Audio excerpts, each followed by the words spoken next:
Alright folks, we're back on the common test for patch 1.11.1.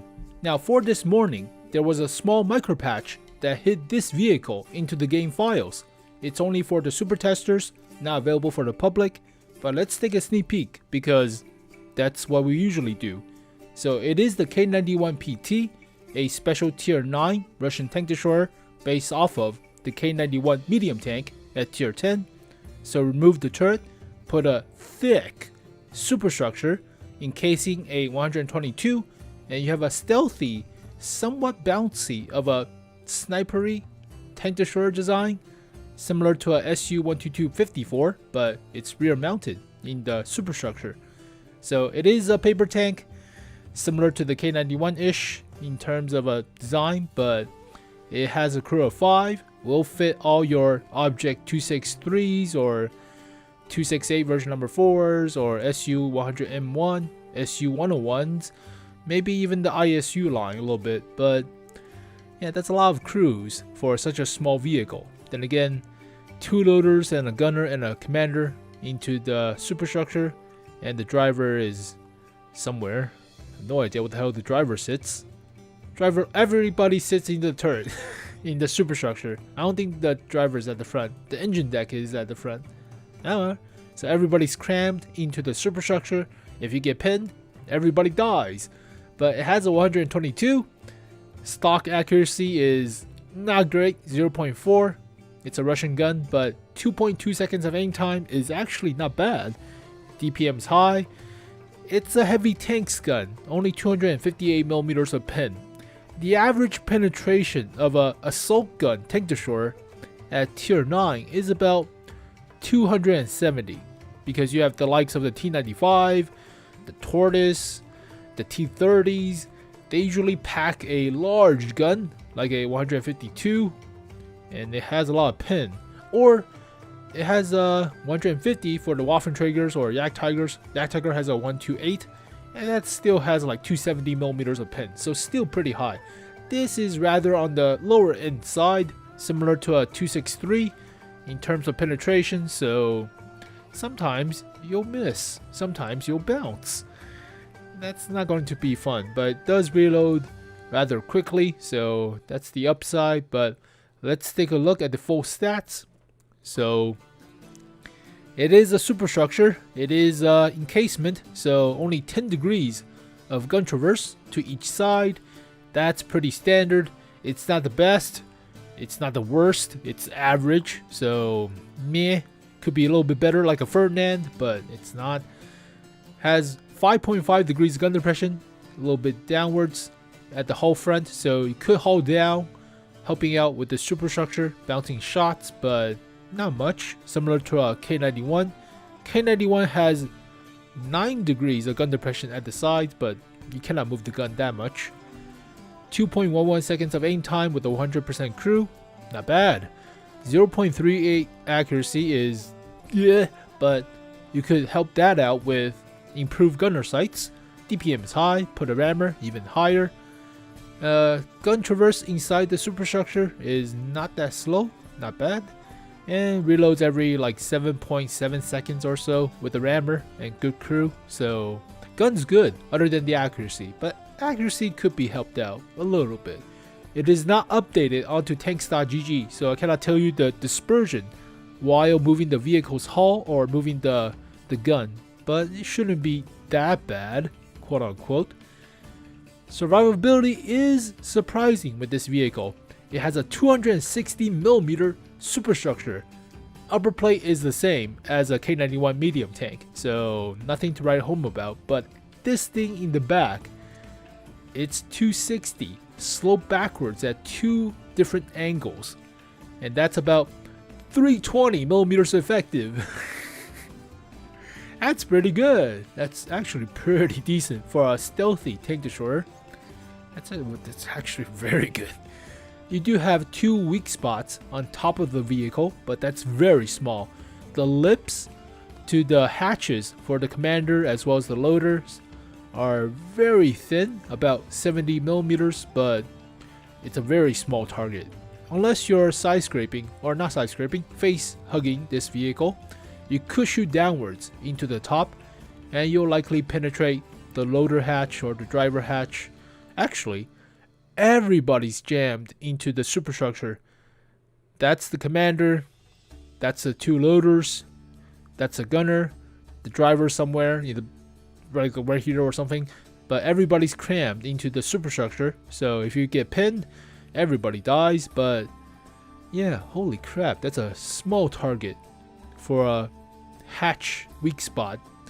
But it is a rather short vehicle, so if you are face hugging for some reason, a taller tank such as a E75 or E100 just could shoot downwards into your engine deck. It's only 40 millimeters, and with their caliber of a gun, they'll overmatch and you'll get pinned. Other than the Tiger II. Yeah, Tiger II cannot overmatch the engine deck armor, but E75 with a 128, yeah, it will go through. Health is slightly below average, but this is more of a sniping tank destroyer with armor compared to the likes of a Tortoise, T95s or T30s. So slightly less armor, but 60 at the sides, don't even think about side scraping. 40 at the rear, yeah, 45 at the rear, yeah.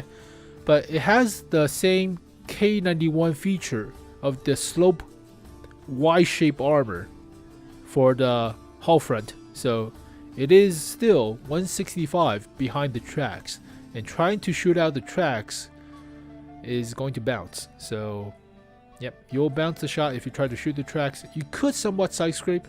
It's not recommended. You could bait the shot, but eh. So armor wise, it's surprising for a stealthy tank destroyer to have some actually pretty decent superstructure armor, but it is still fairly mobile. 20 horsepower per ton ratio is very good for a stealthy tank destroyer. 52 kilometers per hour top speed, 23 reverse, turns very quickly like a medium tank, and weighs about 40 tons. So practically a medium tank in terms of mobility.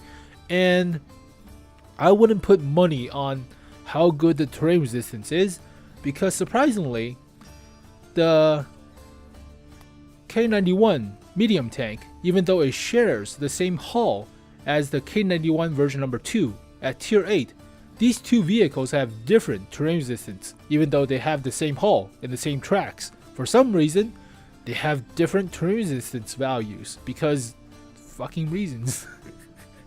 So I wouldn't put money on how good or how bad the terrain resistance is good for this tank or not, but yeah, I mean, the engine power is also different, but they have likely different engines. That's debatable, but the tracks are all the same, right? Quote unquote, maybe? I don't know. So concealment, it's actually tied with the SU, or close to tied with the SU-122-54. I think the second best camo out of the tier 9 tank destroyers in the game. So it is a rather stealthy sniper of a tank destroyer. Slightly, a little bit less than the 122-54, slightly, but not as much. Obviously not as good as a STRV, but that's obviously not in debate. And it has 390 meters of view range, which is actually pretty good. Actually, that's the view range of a tier 10 tank destroyer as well, like the 268 version number 4. So that's pretty good too.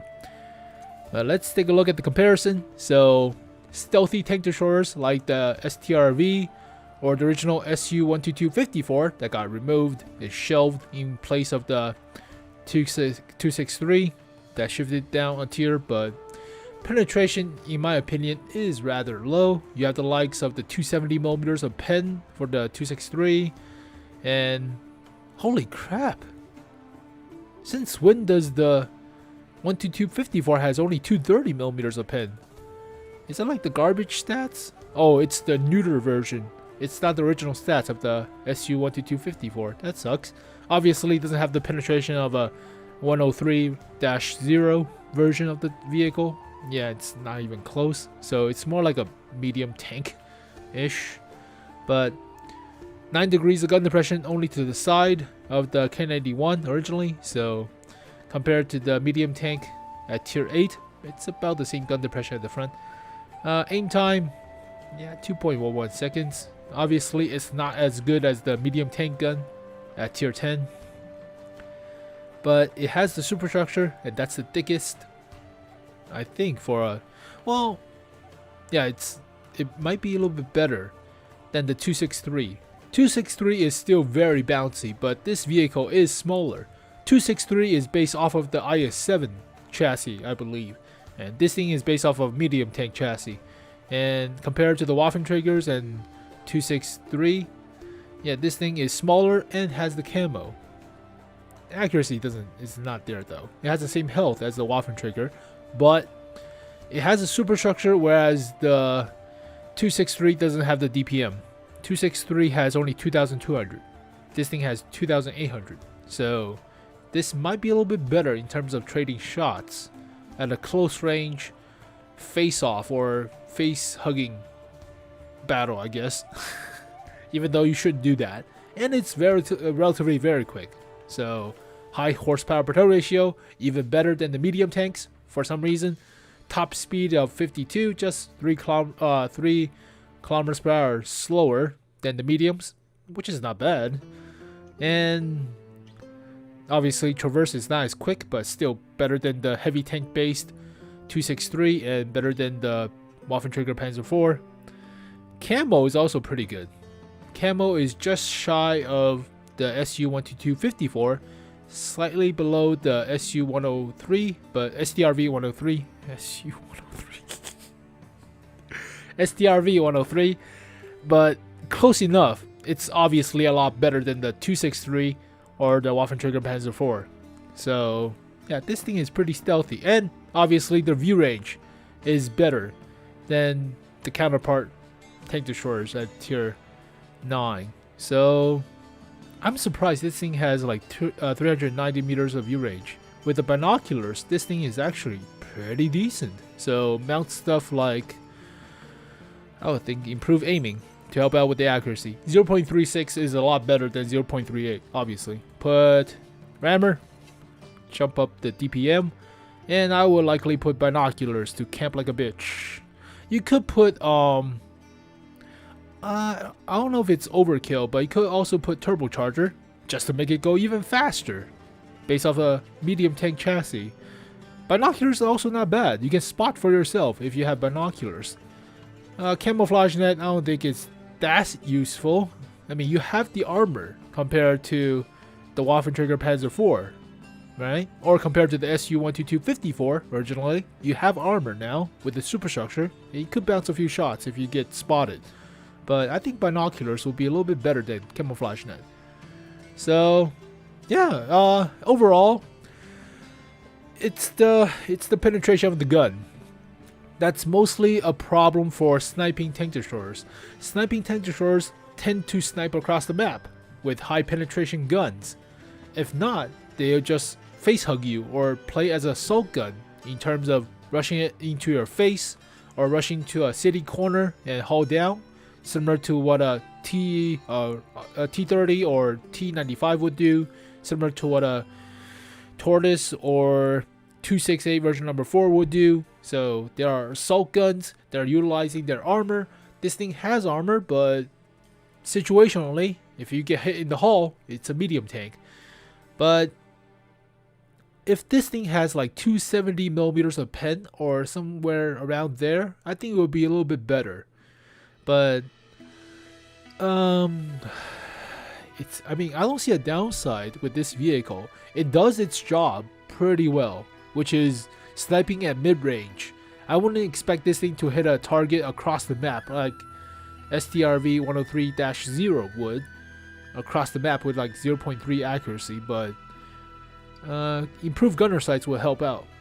You could put vents to help out even more with the accuracy. So maybe you put something like gunner sights, obviously. I think gunner sights is the most important. Maybe you put binoculars. No, put vents. With vents, it's 0.35, and that's actually standard, respectable. It's okay, it's not bad. But I do have the downside of not as much view range and not as fast, so you miss out on the turbocharger. You could replace the rammer but rammer is like 1 extra shell in that 1 minute. So you could put like binoculars or turbocharger in its place, but I still prefer rammer and deal more damage. But yeah, I mean, accuracy as well as the penetration. Penetration, obviously, you could help out by shooting gold shell like a scum. Yeah, that could be mitigated shooting all gold shells, but accuracy is sniping tank destroyer. So surprisingly, it has a very strong superstructure. Very strong superstructure. 260 at the front. Holy crap. That's actually pretty good. So there you go, folks. The K-91-PT. Leave your comments below on how good this thing is. I think it's, I mean, people like the WZ-120 1GFT. People like the SU-122-44 at tier 7. All those vehicles have garbage accuracy and penetration is, oh well, WZ's penetration is not bad. For a tier 8, it's alright. SU-122-44 has a wonky-ish penetration, but then again, tier 7 tank destroyers usually don't have about 200 millimeters of pen, other than the Steering Mill or something, but penetration could be a little bit better, but this thing has the camo and it has the speed. I still think it's 8.5 out of 10. I might be a little bit biased, but I play a lot of tank destroyers, so I do prefer a fast, stealthy tank destroyers, and those are pretty good. But yeah, the accuracy and the penetration might be a downside. So penetration could be helped with gold shell, accuracy could be helped with like equipments. So 8.5 out of 10. I think it's pretty decent. So leave your comments below how you feel about this vehicle. But thank you guys for watching. I'll see you guys next time. Peace. Don't wanna sell you light. I don't buy it where they sell you light. Don't look at that unbelievable. I dream it, that me, that's gonna